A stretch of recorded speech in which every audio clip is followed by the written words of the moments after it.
This is definitely the worst Gary Stu protagonist of the July series. Right at the start, he turns dark and decides to seek revenge on the goddess. This is because after his entire class is transported to another world, everyone awakens powerful cheats, except for him, the weakest E-rank hero. Even his innate skill is the most useless status anomaly. Therefore, in order not to hold back the other heroes, the goddess not only incites the whole class to mock him, but also throws him into a hellish abandoned relic to fend for himself. Before teleporting, Memori was invisible in his class and had a dark and introverted personality due to childhood domestic abuse. On the school bus during a field trip, the class leader Ayaka was bothered by the delinquent Oyamada, and everyone else was indifferent, even the teacher pretended not to see. Unexpectedly, the usually low-key Memori stood up and asked Oyamada to return the book to Ayaka, only to be mocked by Oyamada. The normally timid Memori was too scared to retort until the class's most handsome Kirihara spoke up, and Oyamada stopped and even apologized to Ayaka. Everyone praised Kirihara for easily resolving the situation and for his gentleness. The bus gradually became quiet again, and Memori reflected on his actions. If it had been before, he definitely wouldn't have stood up. Was it because of that dream? Just then, a bright light suddenly filled the bus, and the next second, everyone was in a grand hall with a beautiful goddess standing above. The goddess called them heroes from another world, introduced herself as Vishis, and told the students and teachers that whenever a great evil emperor arises in this world, heroes are summoned from other worlds. 200 years ago, the evil emperor was defeated by the heroes of that time, and now, unexpectedly, he has revived. The goddess earnestly hoped that these heroes would help them. The students immediately started discussing, trying to explain it as a prank or a film shoot, but no trick could teleport an entire busload of people to such a bizarre place instantly. The teacher, being an adult, stepped forward to maintain order, but was immediately distracted by the goddess's attractive figure. Only Memori instantly accepted everything. It seems they really arrived in another world. Even in such a situation, Kirihara remained calm and quickly assessed the situation. In any case, they have to defeat that evil emperor. What would happen if they don't?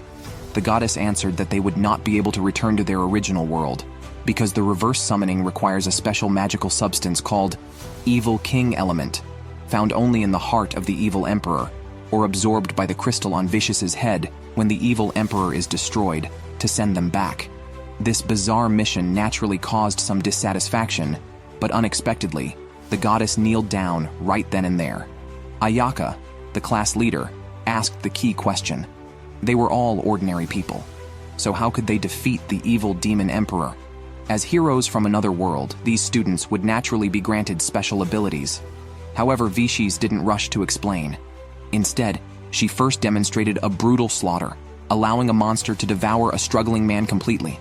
Then, she obliterated the monster with a fireball, showcasing the power of magic, a power that each of them would possess. The students then started lining up to test their aptitude with a crystal ball. The brightness and light emitted by the crystal ball would indicate their respective aptitude levels. Just as someone produced an exceptionally bright light, Kirihara stepped up and the crystal ball exploded. The goddess couldn't help but applaud him. It was the highest S-level rating. Soon after, Ayaka also caused a crystal ball to explode. Other somewhat attractive students also awakened various powerful abilities, pleasing the goddess with the summoning results. Until Memori stepped up, the crystal ball emitted only a faint purple light. Vichis's voice immediately cooled, calling the next person. Memori could only silently walk away. At that moment, there was a stir again. Standing before the crystal ball was Anne, the lowest ranked in their class, showing a reaction similar to the once strongest dark hero. Anne immediately flashed a villainous smile, seeming ready to turn his fate around in this new world. Then, panels appeared before everyone, showing only Memori as the weakest E-rank hero. The goddess glanced at his panel and walked away. It also listed his innate skill. After the panels and titles were displayed, the status of everyone in the class changed. At that moment, the goddess announced an important ceremony and had Memori placed in a teleportation circle below. Since he was the weakest among these heroes, and based on past experiences, The lowest-ranked heroes often hindered the higher-ranked ones. Thus, they were usually dealt with directly, not by killing them, but by giving them a chance to survive, by sending them to an abandoned relic to fend for themselves. Mimori hadn't expected his adventure in this new world to end before it even started. He quickly mentioned his innate skill of status anomaly, but the goddess informed him it was a useless skill due to its low success rate. Even against lower-level monsters, the effect was poor, and Mimori's other stats were also pathetically low. Essentially, he was considered a hopeless case. No one else was willing to speak up for Mimori, urging the goddess to proceed quickly. Even Anne, who had previously spoken to Mimori, came over to mock him. However, the goddess still provided what was due, throwing down a mere leather bag. This is considered a special item given to Mimori. It will glow when magic essence is infused into the gem, but it has no other use. Just as Mimori was about to be sent away, the class leader stood up to try and stop it, but was knocked down by Vici's with a punch. Mimori reluctantly unleashed his skill, but Vici's effortlessly deflected it, as she was protected by a membrane that completely blocked status anomaly spells. The goddess mocked Mimori briefly before Kirihara suddenly attacked her, claiming he just wanted to test her. The goddess did not pursue his impulsive behavior and prepared to carry out Mimori's exile ceremony. Mimori shed tears of frustration, but thereby released the real self inside him. Before being teleported away, he fiercely left the goddess with a warning. "If I come back alive, be mentally prepared." The next second, he was sent into the abandoned relic. The glowing skin helped Mimori grasp the terrain slightly, and he saw a broken skull on the ground. Suddenly sensing danger, he instinctively ducked and ran forward without daring to look back at what was chasing him. The monster immediately followed, splashing green juice from its legs. The previously bold Mimori was scared into tears, but his expression quickly turned to a smile. Unable to run anymore, he collapsed on the ground and faced the attacking monster. Mimori had no choice but to try using a paralyzing spell, and to his surprise, it worked. The monster was frozen in place, allowing Mimori to quickly escape while recalling what the goddess had said, guessing that he was just lucky. But then another monster appeared, its murderous intent nearly overwhelming Mimori. "I don't want to die," filled his mind as he used his skill again, and it worked once more. This made Mimori start to seriously consider that the last two uses of his skill were not flukes. If the magic system in this other world was completely different from Mimori's status anomaly skills, that might explain it. He summoned his panel and saw he had only a little magic left, but Mimori still tried to inflict poison on the monster, successfully using it along with paralysis, though this completely depleted his magic. So far, the success rate of his ability was 100%. But what would happen if he continued to use his status anomaly skills like this? As he pondered, the previously paralyzed monster caught up again. With no magic left, Mimori once again fell into despair. According to the plot, shouldn't someone appear to save him at such times? Memories of the recent mockery and childhood beatings filled his mind, along with hatred and frustration. Indeed, he was neither a hero nor the protagonist, just an ordinary bystander. How could he expect anyone else to save him? He had to save himself. Mimori turned and faced the monster. How will he escape? Find out in our next episode. Just after arriving in another world, Mimori was sent to an abandoned ruin as a useless by the goddess. Now Mimori is caught in a pincer attack with only a little magic left. To continue casting spells, he must use his own magic beyond the active state modifiers. After using 2 spells, he finally makes the monsters temporarily fall. However, Mimori found that he can't use the same spell consecutively on the same target, and using his magic results in rapidly increasing fatigue. More monsters kept coming. Now it's a race between Mimori defeating them and running out of magic. Casting spells non-stop, Mimori felt his brain might explode. Despite numerous monsters ahead, Mimori had no choice but to fight all out, recklessly casting spells. Just when his body was at its limit, he unexpectedly leveled up at the critical moment, fully restoring his magic. Mimori then began a fierce battle, and as he used more spells, their levels also increased. Now able to lock onto multiple targets, Mimori couldn't help but get excited. It seems his useless skills are only so to the goddess. Here, his success rate is 100%. After immobilizing all the monsters, Mimori swiftly defeated them. These once fearsome monsters became mere experience points in his eyes. and his active state values multiplied with his level.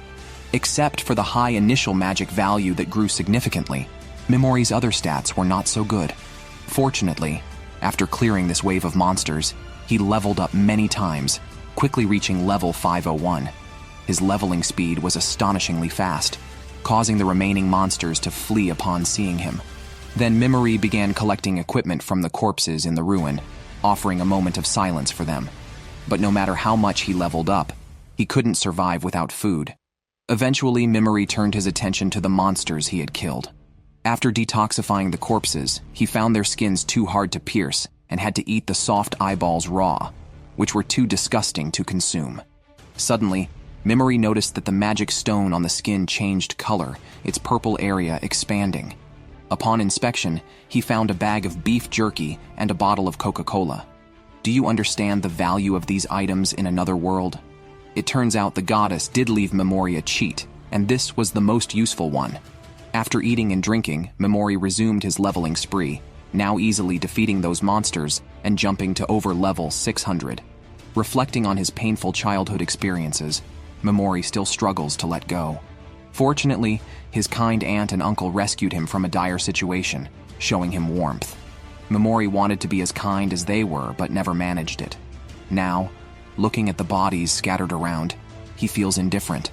Therefore, he decides to face his true self and continues to roam the abandoned ruins, collecting equipment and leveling up by slaying monsters. As he progresses, Memory reaches a door. After infusing magic into the door's magical stone, it opens. Inside, he finds the corpses of several adventurers holding hands, seemingly resigned to their fate together with no signs of struggle. Next to them, a bag full of gems, which Memory promptly collects. He begins searching room by room, but this room consumes much more magic. It contains a single corpse with injuries and a note beside it. Unexpectedly, the corpse is that of the dark hero Anglin, whom the goddess Vishis had also forced to come here. If the reader of the note is determined to escape the ruins, Anglin wishes to entrust his belongings to them. It seems the goddess is not benevolent after all. However, Memory has no intention of saving the world. He only seeks revenge against the goddess. Next, Memory finds a book titled Compendium of Forbidden Arts and a scroll of forbidden spells. Unable to understand the language but aware of its significance due to its hiding place, he plans to decipher it as a trump card for his revenge against the goddess. He opens the book and finds a warning about the soul Devourer. After packing up, Memory moves on and encounters another door that seems to require a specific object to open. While searching for the object and checking his status panel, now at level 1000 with over 40,000 magic points, he spots something resembling the soul Devourer. It is a floating face that shoots beams from a pearl on its forehead. Memory initially tries a cautious approach, but gets shot through the palm. Realizing the pearl must be dealt with first, he needs to shout the name of the ability loud enough to inflict a status effect, but he is too far away. As he contemplates a breakthrough, the walls around him start collapsing, and the soul Devourer slowly drifts towards him. It appears this entity is the master of the ruins. If Memory can defeat the soul Devourer, he will conquer the ruins completely. However, when the soul Devourer floated next to Memory, it did not attack. Instead, it began to vomit wildly. The mud it vomited turned into several people. Memory understood this was showing him how the Forsaken looked at death. These were their final expressions, used to test Memory's reaction for amusement. Memory felt disgusted by the soul Devourer's macabre sense of humor. Yet, the creature emerged from the wall beside him, emitting a piercing scream. Memory had no choice but to immobilize the mud people, but he couldn't poison them as they all had human forms. He couldn't bring himself to do such a cruel act. He exaggerated his actions and expressions while reciting the cliched lines, much to the delight of the soul Devourer. So, it vomited out another group of mud people to approach Memory. The more Memory suffered, the more excited the soul Devourer became, not realizing this was a trap set by Memory. As the creature grew more excited, Memory's performance intensified, even to the point of tears. You should win an Oscar for such acting, he thought. He could feel the creature's joy transmitting to him. Now, when it was most complacent, Memory instantly used his skill to immobilize the soul Devourer. It was the perfect moment for both. exposing the creature's vulnerability. The soul devourer, furious and embarrassed, was doomed to fail. After a passionate taunting by Memory, it fell to the ground completely. Memory stopped pretending and showed his true self. Indifferent to the humanoid creatures, he killed all the mud people, and then looked down at the soul devourer with a mocking expression. The creature, enraged but paralyzed, could only watch as Memory fatally poisoned it. With the death of the soul devourer, the souls it had bound were freed. They all thanked Memory and willingly entrusted their relics to him. An old man then asked Memory to deal with the goddess. Memory would have agreed anyway. He removed the pearl from the soul devourer's head and embedded it in the door ahead. It turned out to be the exit of the ruins. Memory said goodbye to the ruins and walked out. They were all transported to another world together. Memory was sent by the goddess to level up alone in an abandoned relic, while his classmates engaged in team battles here. The strongest in the class, Kirihara, had only reached level 18. However, this scene of teamwork wouldn't last long, as some were already planning to go solo, such as a girl named Asagi. She approached Kobato, the most harmless person in the class, believing the class would eventually split up. Thus, she wanted to secure allies early. Asagi, a B-rank warrior, aimed to recruit Kobato, a D-rank warrior who surely wouldn't make it into Kirihara's group. Meanwhile, the Takao sisters decided to operate on their own. As for their kind-hearted class president Ayaka, it was likely she would die soon. Asagi coerced and tempted Kobato, urging her to recognize her own position. Choosing Kobato, who was not very strong, was strategic for Asagi because Kobato had an attractive figure which could be useful in critical moments. After explaining this, Asagi had her minions bring over a small monster, a test from the goddess that required them to kill it personally. Under Asagi's pressure, the gentle Kobato finally raised her sword, becoming a member of Asagi's group, but still thinking about the abandoned Memory. Whether it was Memory being punished by the goddess, or now, she felt powerless. On the other side, Ayaka woke up from a large bed, her abdomen still aching. Thinking of Memory made her upset. She went to see the goddess. Vishis was hypocritically compassionate, claiming she had no choice, and then updated Ayaka on recent events during her faint. The goddess had given everyone a test to see if they could kill a monster. Several had failed to do so, and she had no choice but to abandon them, as her country did not need warriors who could not fulfill their duties. Ayaka bluntly disagreed with the goddess's actions. Vishis, unconcerned, revealed herself as a profit-driven deity. Ayaka, an S-rank warrior, declared she could accomplish the mission for those students who couldn't overcome the test, hoping the goddess would revoke their punishment.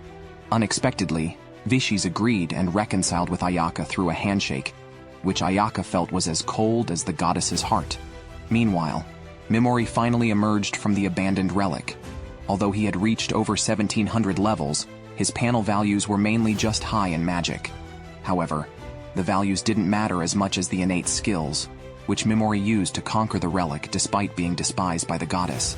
Compared to the relic, the outside forest seemed like a beginner's area. The first monster Memory encountered was a slime, which was being bullied by larger slimes, but resiliently fought back. Moved by its perseverance, Memory intervened, freezing all the slimes and letting the larger ones escape, leaving only the small slime. After giving it some encouragement, he unfroze it, but instead of leaving, the slime followed him. Feeling a kinship with the outcast, Memory put the slime in his hat and continued together. They found a spot to rest, and Memory read a book on forbidden arts, which included a recipe for strengthening slimes. Asking the slime if it wanted to follow him on a dangerous path of revenge, the slime nodded firmly, even changing colors. Memory fully accepted the little slime. In the forest, a chase against a beautiful girl was underway. As her pursuers neared, she recited a spell and drew her sword, swinging it in the air to equip herself with advanced spirit armor. Unexpectedly, they first encountered Memory. Surprised by the sudden appearance of so many people, Memory displayed his acting skills by pretending to be scared. He cautiously asked who they were. Seeing him as weak, they planned to rob him, demanding he hand over his valuables. One of them wanted to test his new blade's sharpness on Memory. As they argued, Memory felt reassured, considering their incompetence. During their bickering, he quietly stepped back, but was noticed by a man with purple hair. Memory pleaded for mercy, which only excited the man further. As he charged with his knife, Mimori used a skill to knock him down, proving his ability to inflict status abnormalities on humans. Convinced of his skill's effectiveness, Mimori stopped acting. He had no sympathy for these scoundrels. They deserved their fate. He killed them all and looted their equipment. However, Mimori sensed another presence. The battle-ready, beautiful girl. She was sweating profusely, having felt her pursuer's presence vanish in an instant, replaced by an unfamiliar and chilling one. Even the spirits sensed danger. Tense, she immediately fired an arrow, which hit only a decoy slime released by Mimori. Exposing herself, Ayaka was immobilized by Mimori. He sensed impurities in her murderous intent and approached to clarify. Mimori explained he was not from around there and hoped she could provide information. After confirming she was not allied with the men, he released her from paralysis, allowing her to speak. Shocked to learn of the men's deaths, she couldn't believe it, as they were powerful holy guards.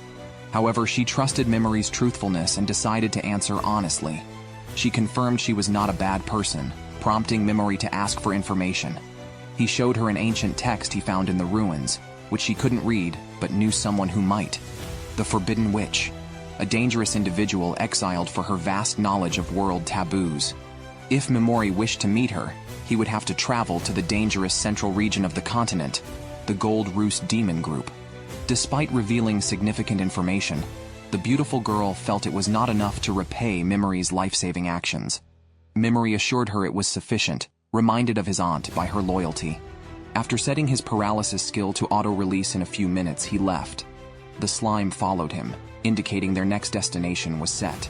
All classmates were treated like heroes upon arrival in town. Mimori, however, had just arrived and was thoroughly questioned by the guards. He went to an inn where the innkeeper seemed unfriendly, but when Mimori showed some coins, the innkeeper became submissive and showed a flattering smile. Mimori then adopted a pseudonym, Hati, pretending to be a local. After renting a single room, he changed into clean clothes and went out to explore the town, which was much as he had imagined, complete with various shops and the essential adventurers guild. He then went to a tavern for a meal, where people loudly discussed recent events, which allowed Mimori to gather information easily. For instance, a nearby table discussed which nation's knights or army was the strongest, unanimously voting for the Black Dragon Knights of the Bakuos Empire, a group said to rival the strength of an entire nation on its own. After dinner, Mimori took some food back for his slime and began planning his next steps. He needed to find someone who could decipher a forbidden spellbook, as told to him by a young girl, likely a witch. He also planned to enhance his slime with a monster enhancer. He recalled hearing about the Lord summoning adventurers to explore ruins, which was perfect since he needed the Bone King's bone powder found there. The next day, Mimori attended a meeting about exploring the Maruse ruins, recently discovered to have new levels. The Lord hoped they would explore these new levels and retrieve the Dragon Eye Holy Grail inside, with a reward of 300 gold coins for successful adventurers. While waiting in line to enter the ruins, Mimori witnessed a commotion nearby. A slovenly adventurer was harassing a cloaked young girl, whom Mimori recognized from a previous encounter in the forest. The adventurer insisted she was Seras, the former captain of the Holy Knights of the destroyed Nea Holy Nation, remembering distinctly her ample chest and long ears, which seemed inexplicable in humans. After boldly lifting her hood, it turned out she had normal ears and looked nothing like the described Seras. The girl introduced herself as Misto, not Seras. The adventurer, embarrassed, left hastily after throwing some harsh words. Before heading to the ruins, Mimori decided to do some shopping and ran into Misto again. Recognizing each other, they chatted briefly. Misto admitted she sometimes angered people, but preferred being disliked, and kept at a distance over being liked and approached. Seeing she was a decent person, Mimori asked her to help him shop for gear to avoid being overcharged, offering some compensation. Misto, needing money, agreed, and they exchanged names and started their collaboration. Mimori admitted he had some secrets, so Hati is a pseudonym. Misto thoughtfully did not pry further. Mimori then purchased various items he needed and paid Misto several silver coins as compensation. When they parted, Misto suddenly collapsed. Mimori noticed her severe dark circles, suggesting she hadn't rested for a long time. However, Misto didn't need his concern, so Mimori went to explore the ruins with his slime. Having experienced abandoned ruins, The monsters inside were no challenge for him, and he descended smoothly, though gaining little experience. Mimori overheard a conversation between some adventurers, including the one who had harassed Misto. He was still holding a grudge and wanted someone to kill Misto, letting monsters devour her beautiful face and body. His companions suggested they have their way with her first. Watching coldly, Mimori eventually intervened, pretending to be scared to underestimate them, then immobilized all three with a skill. Reminded of his despicable parents, he killed them and left them for the monsters. Unknowingly, Mimori reached a new floor and decided to rest before entering. While he slept, his slime guarded him. After 3 hours, a refreshed Mimori encountered an adventurer team who informed him of unprecedented occurrences in the ruins. Monsters were mysteriously dying, and the cause was unknown. They planned to investigate and asked if Mimori wanted to join, but he declined. They asked him to inform other mercenaries of these events, which he agreed to, as he was responsible for the monster deaths. This might allow some mercenaries to retreat, easing his concerns. On the new floor, Mimori opened a door and found the Dragon Eye Holy Grail the Lord wanted. However, a large statue was nearby, and Mimori knew it would animate. He immobilized it before it could attack, and just as he picked up the Grail, the statue shattered into several pieces. Mimori pondered his next move when he suddenly sensed another presence. Turning around, he saw Misto. It seemed she also wanted the Holy Grail, so Mimori simply handed it to her as he didn't need it much. Misto, not wanting to accept Mimori's favor for no reason, heard he planned to subdue the monsters below and offered to be his guard. This way, she wouldn't feel indebted. Mimori had a few conditions. Misto could not pry into his privacy. Their relationship would be strictly that of guard and employer, and if he couldn't return to the surface within a day, Misto would have to go back alone. These were minor issues for Misto, who agreed immediately. Once below, she demonstrated her swordsmanship by single-handedly slaying a giant magic flower. Curious, Mimori asked about the Gold Eye and other monsters. Misto explained that Gold Eye monsters yield high experience points, typically considered suitable for heroes from other worlds to level up. Only monsters provide experience points, which explained why Mimori gained nothing from killing those people earlier. He then asked Misto how non-Gold Eye monsters are generally regarded. Surprisingly, some monsters establish good relations with humans. Legend has it that monsters strongly affected by a special miasma released by the evil Great Demon Emperor turn into Gold Eyes, unleashing their brutal instincts. Both Gold Eye monsters and golden heroes share this golden characteristic, which Mimori found somewhat ominous. Soon after, they entered a new chamber. Misto sensed a monster's presence following them. Mimori's slime crawled out from his embrace and affectionately rubbed Misto's hand. Seeing it was Mimori's companion, Misto felt relieved. The two rested in the room, and to ensure Misto slept well, Mimori cast a sleep spell on her. He had already confirmed her true identity as the Knight Commander, Seras. Meanwhile, the legendary strongest human arrived at the site where Mimori had killed his pursuers. No wonder Seras dared not sleep. Her ears would show whenever she slept, and she'd revert to her usual appearance upon waking. She only relaxed when she saw Mimori asleep, though Mimori was actually pretending. They continued exploring the labyrinth and soon encountered a powerful monster, the Skeleton King. Seras told Mimori that shattering the silver part of its jaw would defeat it. After strengthening herself, ready to protect Mimori at all costs, Mimori unexpectedly used a paralysis skill, causing the monster's brewing attack to be reabsorbed. Mimori then used poison, quickly defeating the legendary Skeleton King and obtaining the materials she needed. As they prepared to leave, a slime pointed towards a cave with an egg inside. The slime seemed to want Mimori to take the egg, and she did, then returned above ground with Seras. Meanwhile, Mimori's classmates endured brutal training, chased by skeleton knights. One girl, with a broken hand, sat crying on the ground until a friend encouraged her. Then, the righteous class representative Ayaka stepped up to buy time for their escape. Two show-off blondes intervened, repelling the knights with a powerful move but nearly injuring two girls. Thankfully, Ayaka protected them. Despite their confidence, their level, 24, was far below Mimori's. Seras delivered the Dragon Eye Chalice to the Lord. Besides the promised reward of 300 gold coins, the Lord offered further hospitality, so Seras would stay in the town until the next day. Mimori asked her to visit his room by 8 that evening. Seras agreed and arrived on time, just as Memori's monster enhancer was ready. Memori wanted to hire Seras as a guard for his journey to the Forbidden Witch's domain in the Golden Nest Monster Swarm, a region teeming with monsters. Having witnessed Seras's abilities in the labyrinth and trusting her, Memori explained his intentions.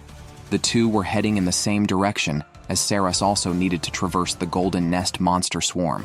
Before collaborating, they agreed to be honest with each other.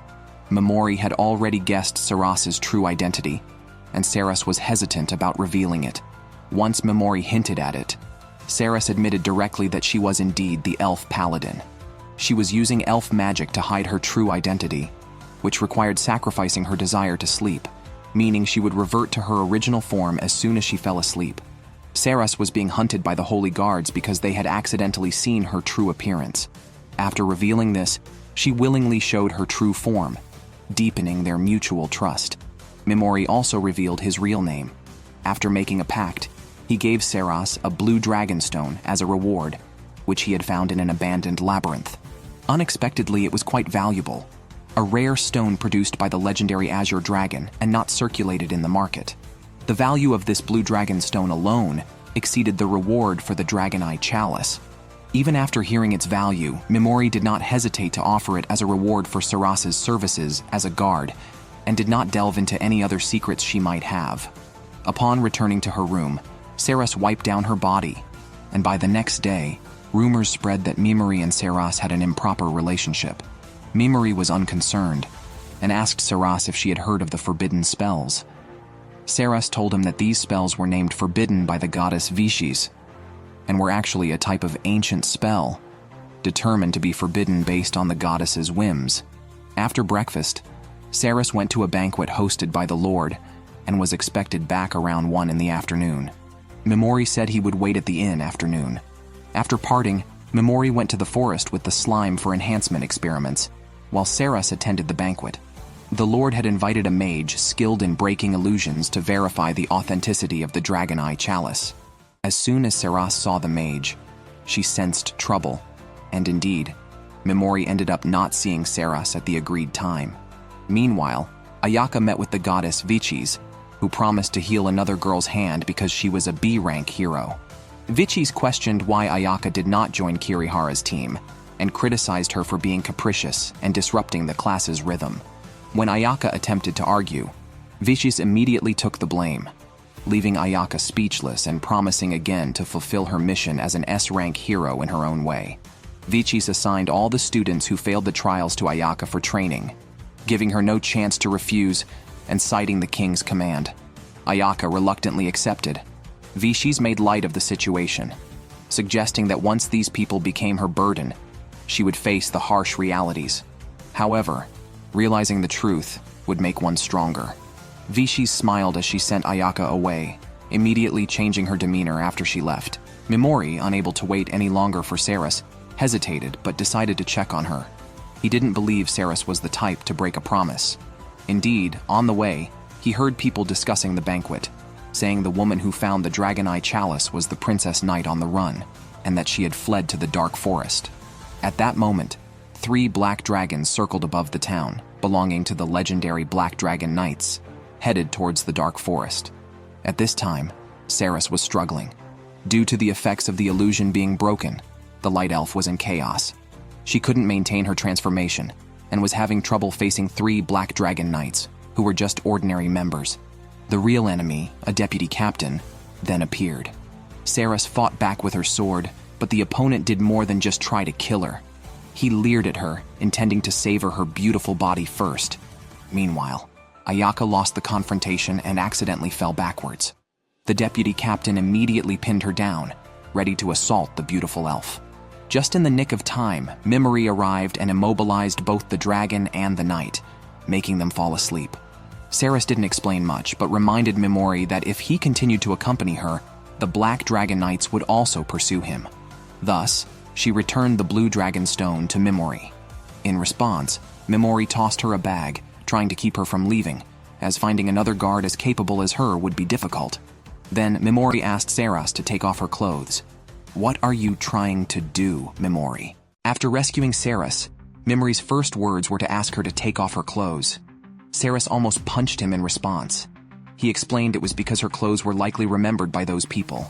He then gave Seras a new set of clothes and shared his plan. He wanted to find the forbidden witch and suggest hiding Seras. His desire to help Seras to this extent stemmed from her resemblance to his aunt. Seras accepted Memory's kindness, and he went to interrogate the man from earlier about who was after Seras's life.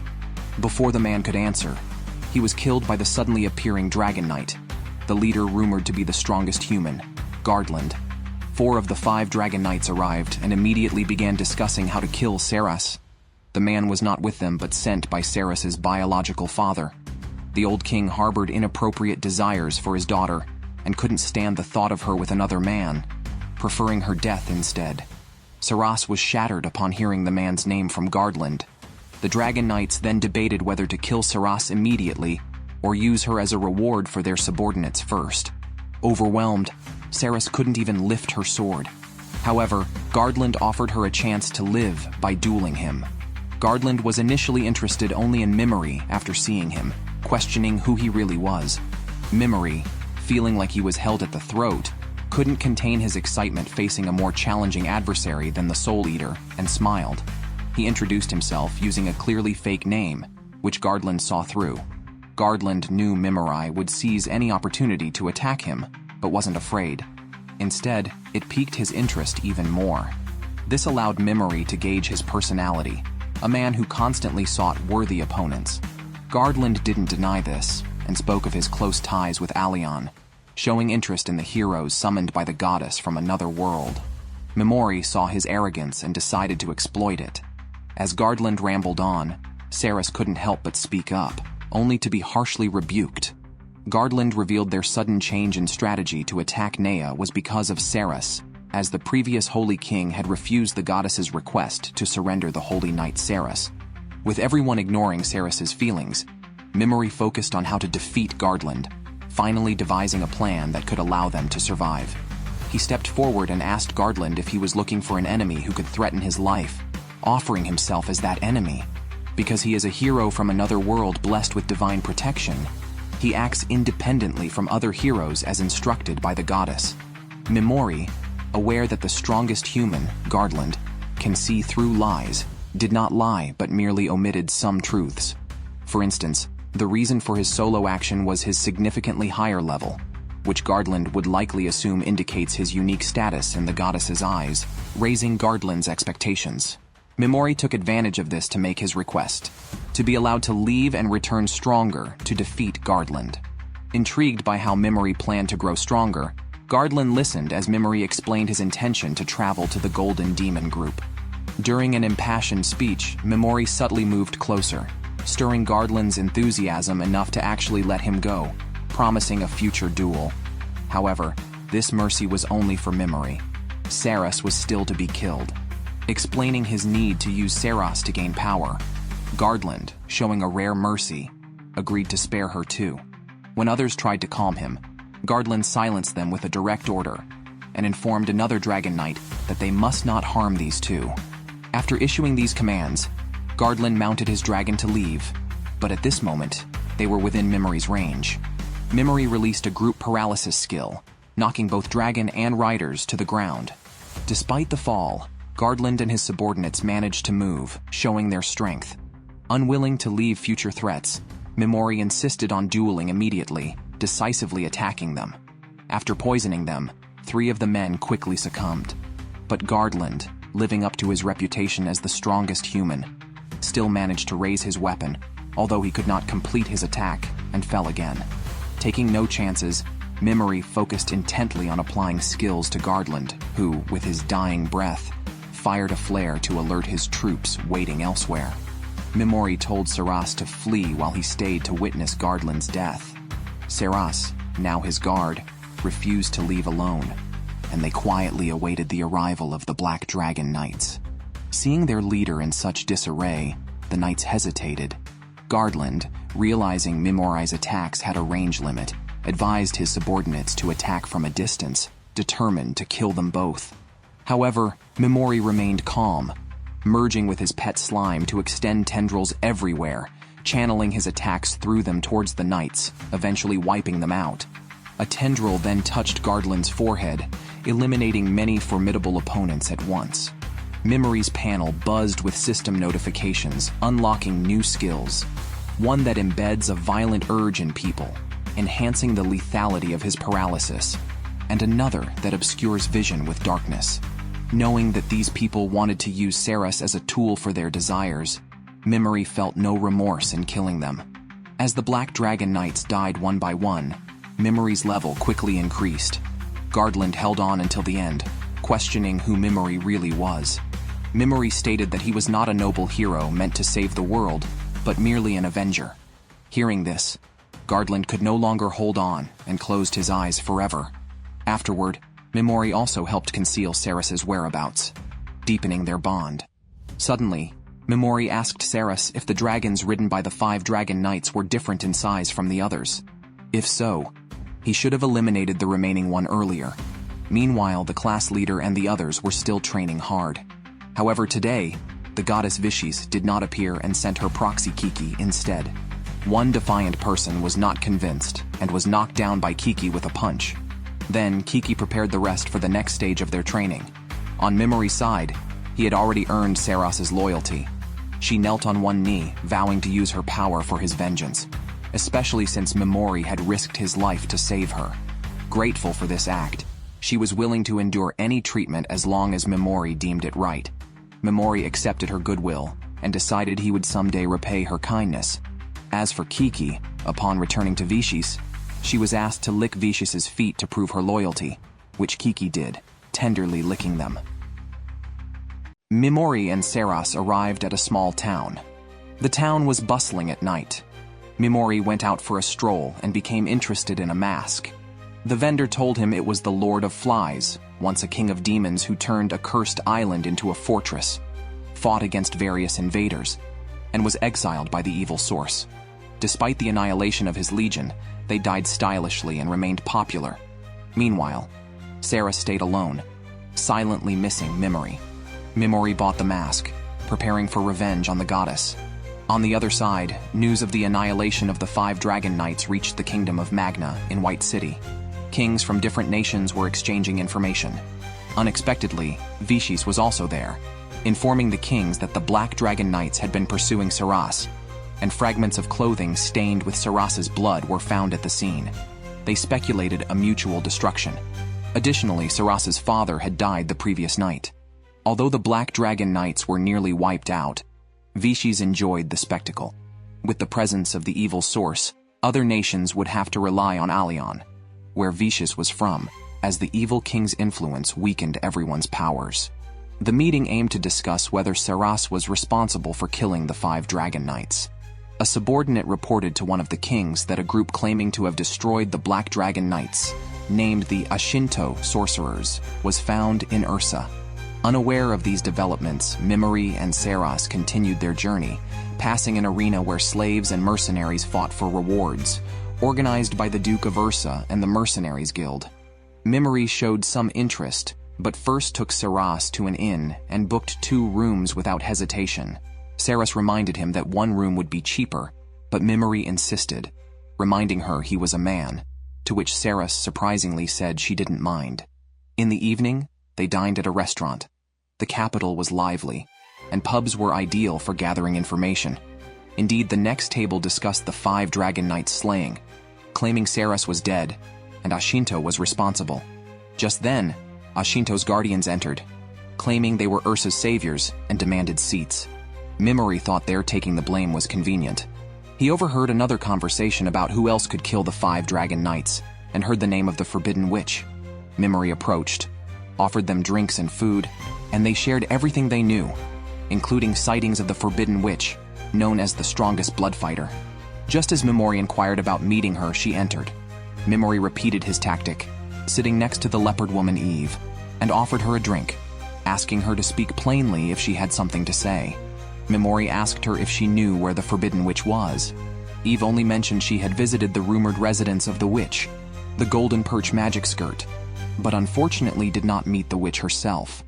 She also warned Memory that it was not a place for humans to survive and advised him to cherish his life before leaving abruptly. However, as an elf, Seras could discern lies, and she was certain Eve was lying. In other words, that person knew where the Forbidden Witch was. However, they could not extract information from her immediately, so they returned to the inn. Memory shared some of the dry food he had prepared for the little slime with Seras. Seras was amazed by the first bite, only then realizing the ability of Memory's cloth bag. That moment when Seras was caught in Memory's eyes made his heart flutter, but he immediately suppressed his feelings and discussed with Seras their next steps. Since Eve was a fighter, she surely needed a lot of money to buy her freedom. After discussing their strategy, Seras began practicing swordsmanship in front of Memory, who felt too reliant on skills and considered practicing close combat.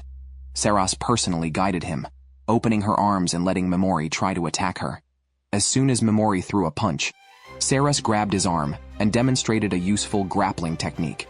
A drop of sweat fell on Seras's chest, making her quickly let go, worried Memory might dislike her sweat, which of course he did not. Instead, Seras became enchanted, deeply sniffing the scent of Memory's clothes, wishing a part of him could be inside her. She snapped back to reality, quickly looking around, thankful no one saw her. The next second, Memory appeared behind her, uncertain if he saw what just happened. Back in their room, Seras went to sleep in her light underwear, while Memory sat by the bed reading. Seras woke up in the middle of the night, found out Memory was somewhat sleepless, and prepared some herbal sleep medicine for him. The herbs were somewhat bitter, so Memory added a sugar cube to make it less unpleasant. After they finished drinking, Seras realized she might have made a mistake and sat almost naked on the bed, asking Memory a question. "Lord Memory, are you resistant to temptation?" Memory said he was currently quite resistant, as his mind was solely focused on revenge. However, once his revenge was successful, he might start paying attention to other things.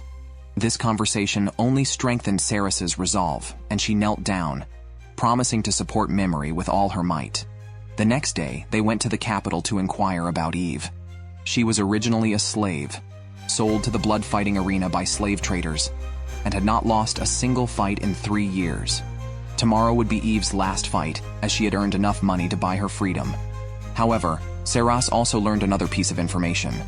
Eve had earned enough money to redeem herself 2 years ago, and apparently had another person she wanted to redeem. Moreover, most of the strongest fighters had died in their final fight because the organizers would not let them leave easily. This became the breakthrough point for Memory and his group. Seras learned that the Duke running the blood arena was tampering behind the scenes. She asked Memory if they should stop this tomorrow. Memory insisted there was no need to wait and approached Eve that night. He bluntly expressed his desire to save her, informing her of the Duke's trap and his need for information from the taboo witch. He couldn't stand by and watch Eve die, suggesting she flee with her sister. However, Eve refused, explaining that without the system, the Duke would hunt her and the girl, leading to even deadlier consequences.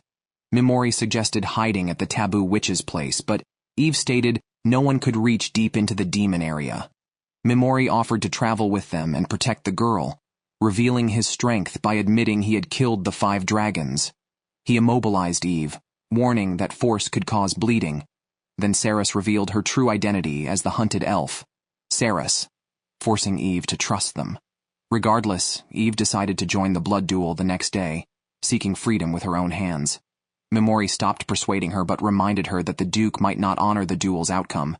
Surprisingly, Eve defended the Duke, claiming he wasn't as ruthless as said, showing her own doubts by insisting on believing in the world of the blood duel. Despite this, Memory wished Eve success in tomorrow's duel and mentioned they would leave in the morning.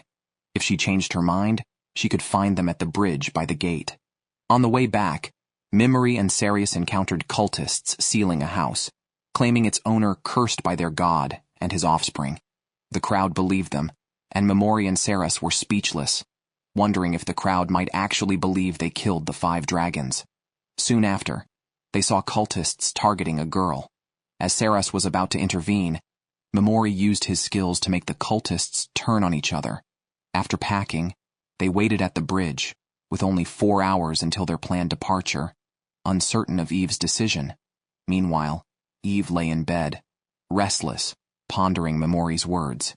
She believed the Duke wasn't cruel, hoping her past contributions would earn her some mercy. Yet she decided to verify this for herself. Just as she reached the door, Eve heard the Duke speaking to his subordinate, saying she would likely die as expected. They planned to drug her with an anesthetic before the blood duel began.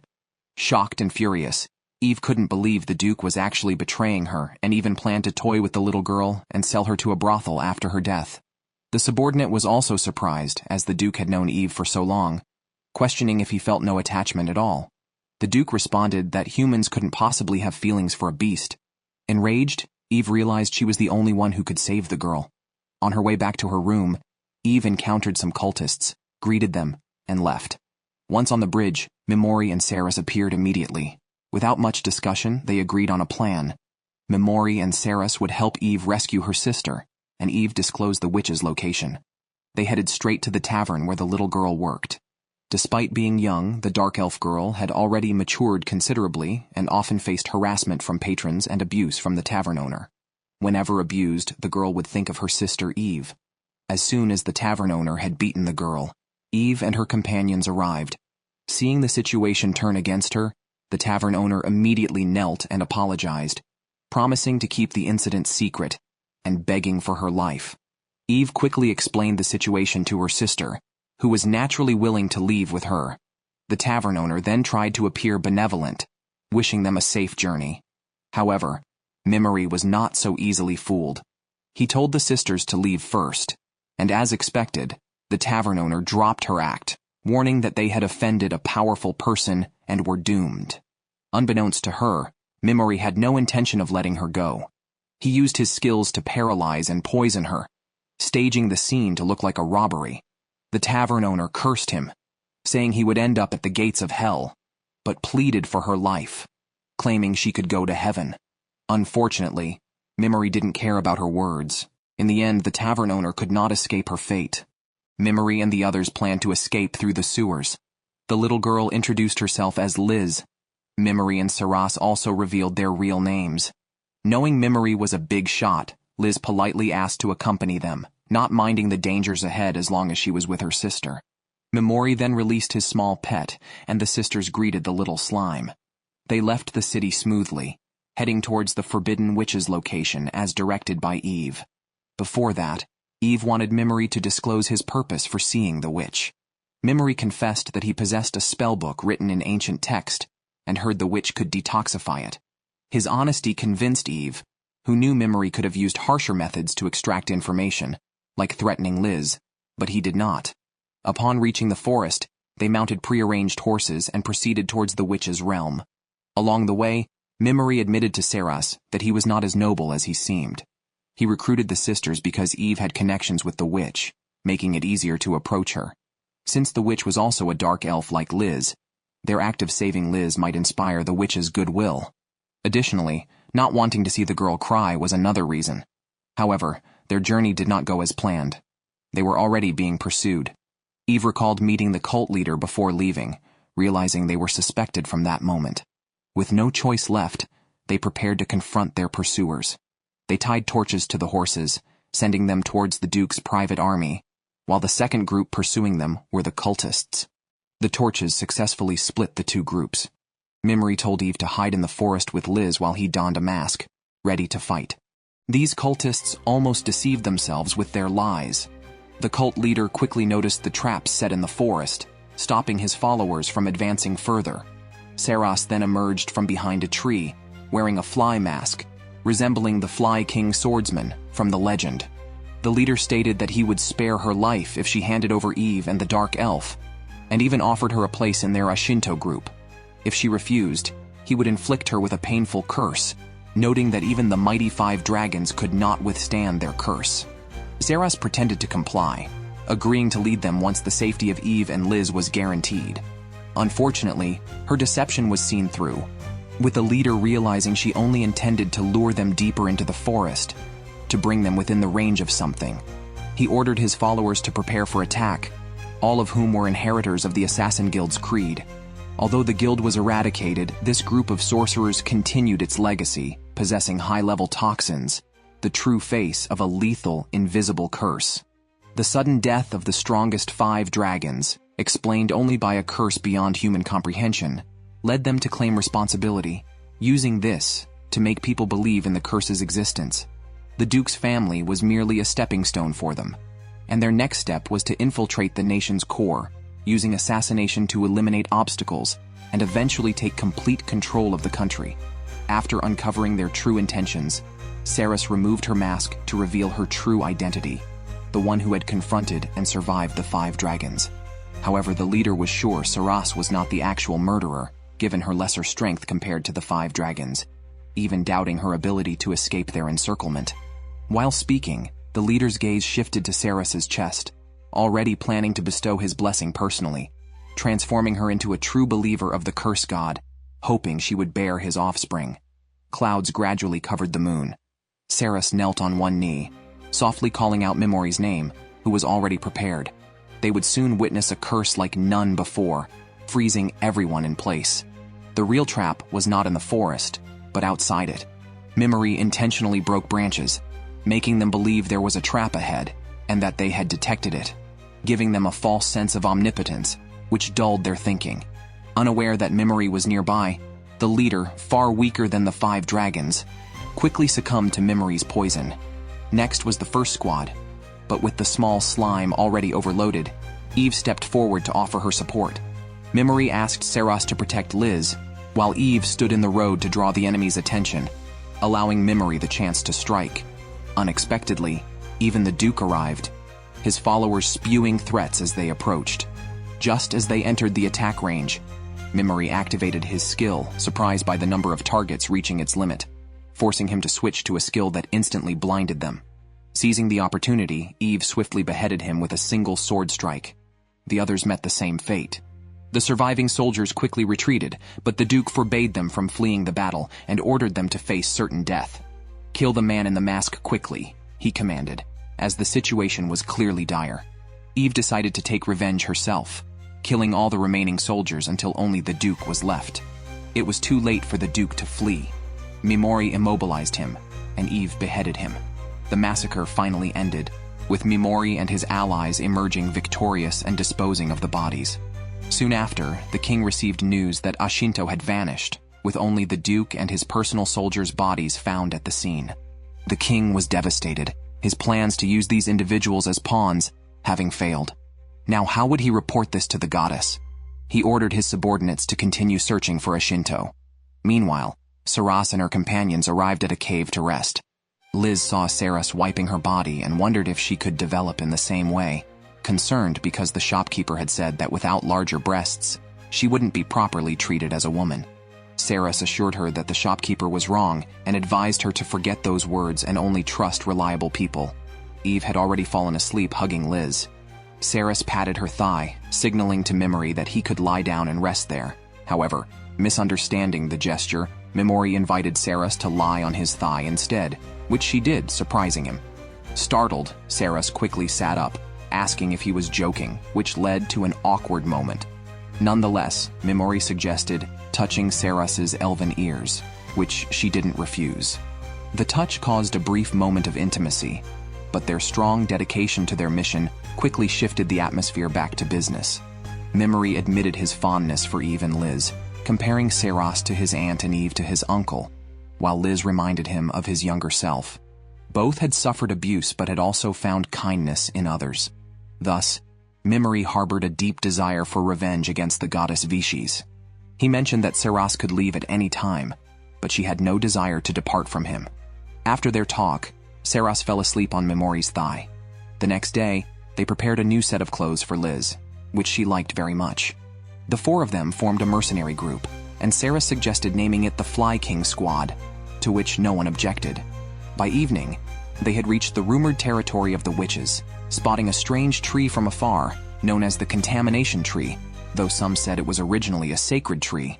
Eve had Mimori infuse magic into her right hand, revealing a crest with red and green dots, indicating the forbidden witch's location, and their own, respectively.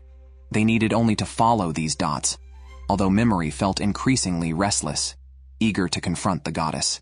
He knew he was just an E-rank hero, while his classmates were higher level, even S-rank, currently undergoing the goddess's training and about to face their first battle against the Great Demon Emperor's army.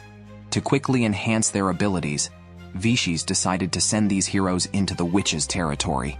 Meanwhile, Memori and his group advanced towards the demon horde. Liz, knowing she wasn't much help in combat, carried extra weight to prevent hindering the others during battle. Suddenly, a slime poked Memori, alerting the group. Indeed, they encountered a monster resembling a man-eating plant, which Memori quickly dispatched using a skill. This monster was even weaker than those he had seen in the abandoned ruins, suggesting the demon horde was not as formidable. However, the seaweed-like part on the monster's head could be used for crafting forbidden magic tools.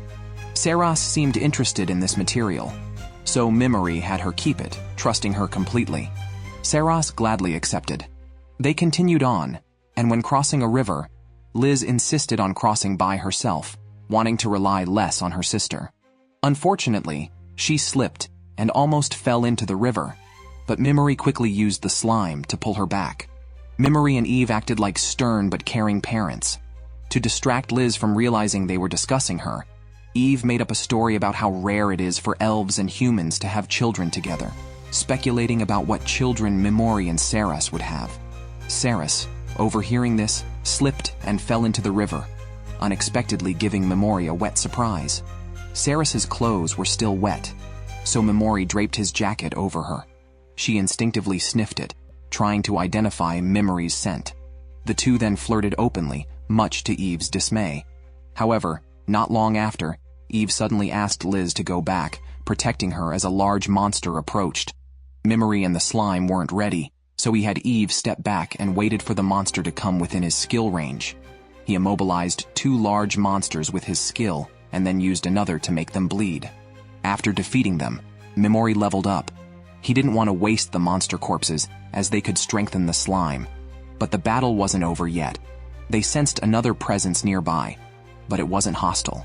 While puzzled, Memori was reminded by the slime that he had an egg in his bag. The egg hatched, revealing a small white horse, unfamiliar to everyone. However, it was very affectionate towards Memori. He infused it with magic, and the horse quickly grew into a handsome black steed. Still unsatisfied, it gestured for more power. Memori, having plenty of magic, continued to infuse it, turning the black horse into a uniquely looking creature that saw Memori as a father and was also affectionate towards Seras, nuzzling the elven girl. On the other hand, Memori's classmates were exhausted and had improved their levels. Yet, Kirihara was dissatisfied, feeling underestimated and eager to show the true extent of his power to those he saw as holding him back. At night, the forest became even more dangerous. Sensing an approaching presence, the instructors doubted the hero's capability to win and advised a temporary retreat. Just as they spoke, a beast charged out. The same type Memori had swiftly defeated during the day, and this time it came in a group. The instructors, not to be underestimated, quickly dispatched a few. The monsters then turned to attack the heroes at the rear. Kirihara saw his chance, stepped forward, and released a powerful spell, incinerating several monsters in front of him. He then turned to the instructors, declaring that his unique skill had reached level 4 and they should revise their view of him. He was, after all, a future king. Unfortunately, no one paid him any attention. Meanwhile, Memori and his group noticed the disturbance, initially thinking it was the monsters fighting each other. Seras informed them it was from the northeast, in the direction of goddess Vishis. The next morning, Seras woke to find Memori and the slime missing, but trusted that Memori wouldn't abandon them. Sure enough, they were just outside the door, along with the corpse of a rumored humanoid beast.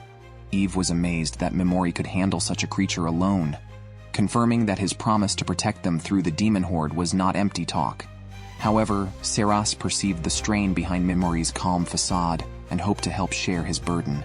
They needed to cross a mountain cliff next. Unable to fly, they had to follow the mountain path. With dark clouds overhead, they hurried to find a place to bathe before it rained. The presence of monsters thinned, indicating they were nearing the residence of the Forbidden Witch. The trio firmly believed that Memori would safely lead them to their destination. They even found a shortcut. If they could pass through this crevice, the witch's residence would be just ahead. Victory was within reach. Eve sincerely expressed her gratitude, never expecting to live a peaceful life with her sister. However, the next second, a huge monster appeared above them.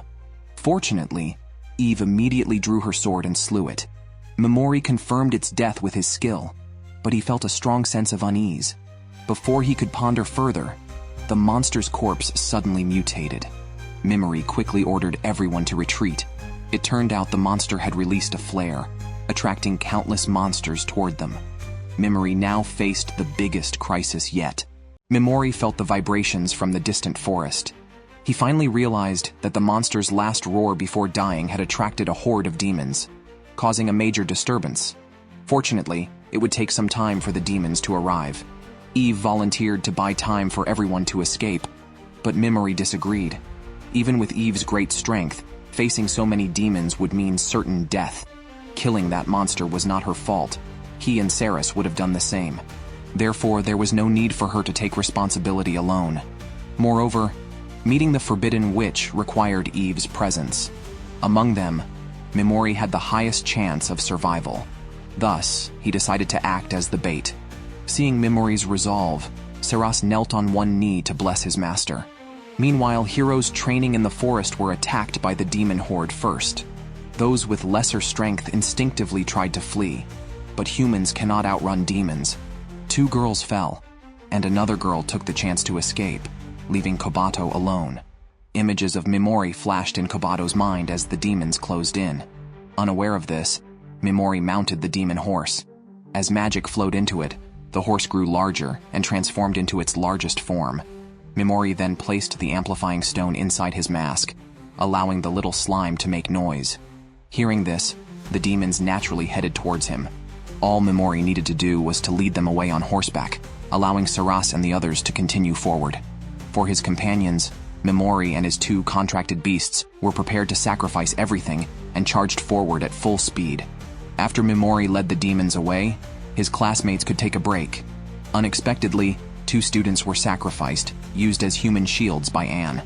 The class president criticized Anne, an A-class hero, for lacking the resolve to protect his companions. Those students had joined his group trusting him. Anne lost his temper, accusing the class president of being condescending. He told her to drop her superiority complex, arguing that in a survival of the fittest society, the strong survive and the weak die, which is normal.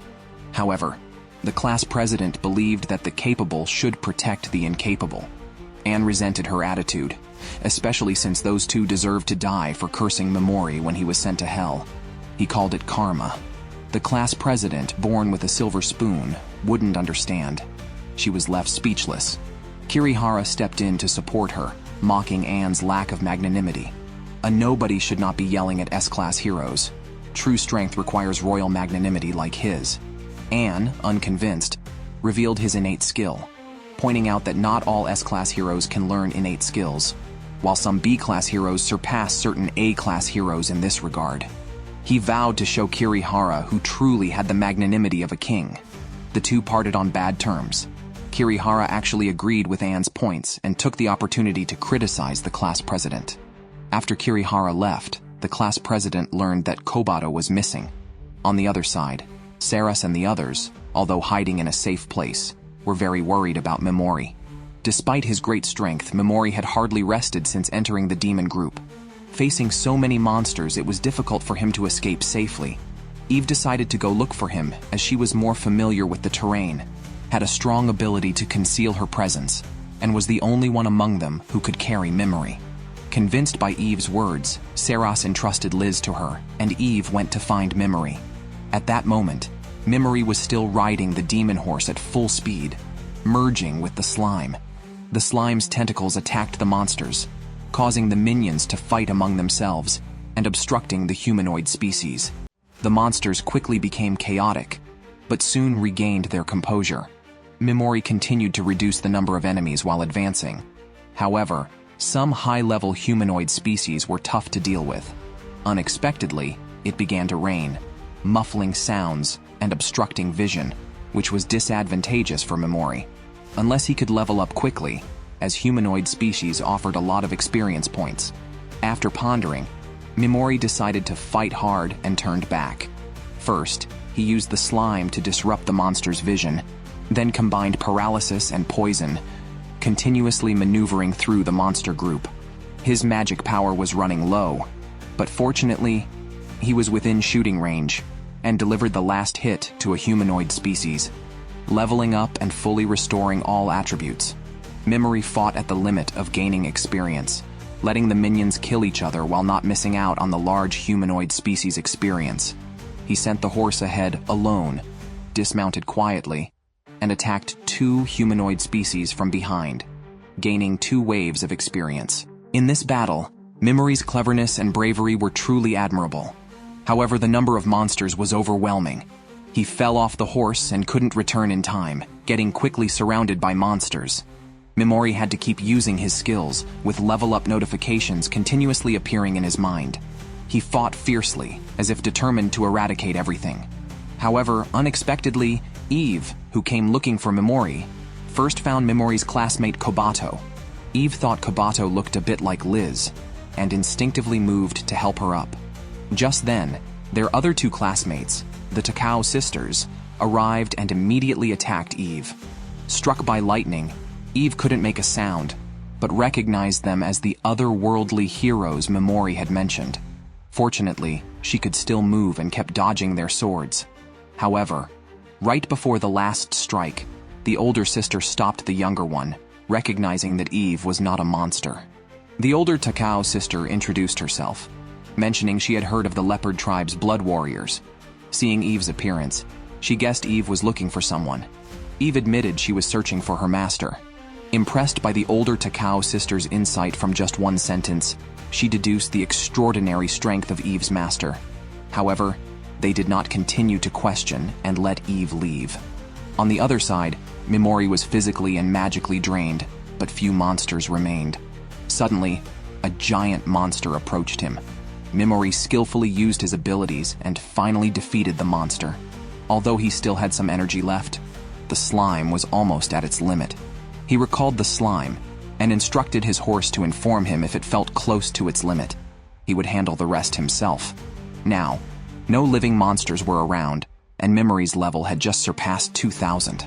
Leveling up restored his stats, but not his physical strength or wounds. He was completely exhausted but aware of a humanoid monster watching him closely. This last monster, highly intelligent, had likely figured out that Mimori needed to see his targets to use his status ailment skills, so it hid in the forest. Just then, the humanoid charged out. Mimori immediately spurred his horse into a gallop, matching the monster's pace. He launched a skill at it, but the monster turned away and released a beam attack. The orb in the sky unleashed shockwaves everywhere. Despite Mimori's best efforts to dodge, one hit his shoulder, and then the horse fell. With no other option, Mimori summoned the slime to help once more. As the humanoid prepared another attack, thick dust from the shockwaves obscured its vision. However, it soon spotted Mimori's mask. By the time the dust cleared, the mask was revealed as a mere decoy. Unbeknownst to the monster, Mimori had already taken to the sky and struck from above, finally defeating it. The mask was just bait while the slime distracted the enemy, allowing Mimori to jump and see the full figure of the humanoid to launch his skill. Although he defeated all enemies, Mimori was utterly drained. Unexpectedly, his level rose again, and the system notified him that advanced skills would be unlocked. As he prepared to return to Seras, he couldn't even stand up. Suddenly, noise from the jungle heralded another monster, a demon wolf, which he prepared to attack. However, it was promptly split in 2. Eve had arrived just in time, carrying Mimori and the small demon horse back, telling him about her encounter with the otherworldly heroes on the way. Since she was unsure of Mimori's relationship with them, she didn't mention his name. Mimori was pleased, preferring to consider his former self as dead. Now, he only sought revenge on the goddess. Seras and Liz finally welcomed back a safe Eve and Mimori. That night, they found a cave to rest. Seras dressed Mimori's wounds, showcasing her skills with the sword and in treating injuries. She mentioned she could also sew and mended Mimori's torn clothes. Too excited to sleep, Mimori used Seras's thigh as a pillow. Despite the intimate atmosphere, he couldn't help but mention his aunt, saying he had only ever rested on her lap. Seras, touching his face, asked him not to bear everything alone, fearing he might suddenly collapse under the pressure. Mimori then stroked Seras's head, suggesting that if she was really worried, she should fully support him to prevent that from happening. Despite their roles as master and servant, their looks towards each other were far from innocent. Suddenly, Mimori blurted out, "You really remind me of my sister." Seras was stunned. Only then did she realize that Mimori was just 17, 2 years younger than her. Still, she wouldn't treat him as a younger brother. Mimori was the king to whom she had sworn her loyalty, a fact that would never change. As they chatted, Mimori closed his eyes, clearly exhausted.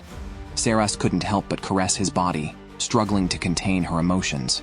Suddenly, Mimori turned over. To stop her wandering thoughts, Seras placed him back on the cushion, but she accidentally fell on top of him, their faces close enough for a kiss. Was it irresistible? Or was she letting herself drown in the moment? Eventually, their lips touched. Seras quickly lay back down, only to realize that Mimori had not been asleep at all. Knowing Seras couldn't sleep, he cast a sleep spell on her and wrestled with his thoughts. Meanwhile, the Takao sisters took Kobato back. They wondered why Kobato had joined Asagi's group when she seemed more suited to the class leader. In fact, Kobato had been afraid to kill monsters, and Asagi had helped her finish them off. That's why she stayed with Asagi's group, hoping to someday save the class leader. The next day, Mimori and his group continued their journey. Eve couldn't hold back anymore and sent Mimori a preemptive message. She had something to confess one day but lacked the courage to say it now, even if it might cost her Mimori's trust. Mimori seemed to know what she wanted to say. For now, they would maintain the status quo. Until Seras spoke her truth, they remained master and knight. Finally, they reached the witch's domain. The trees bore the witch's marks, showing ancient spells.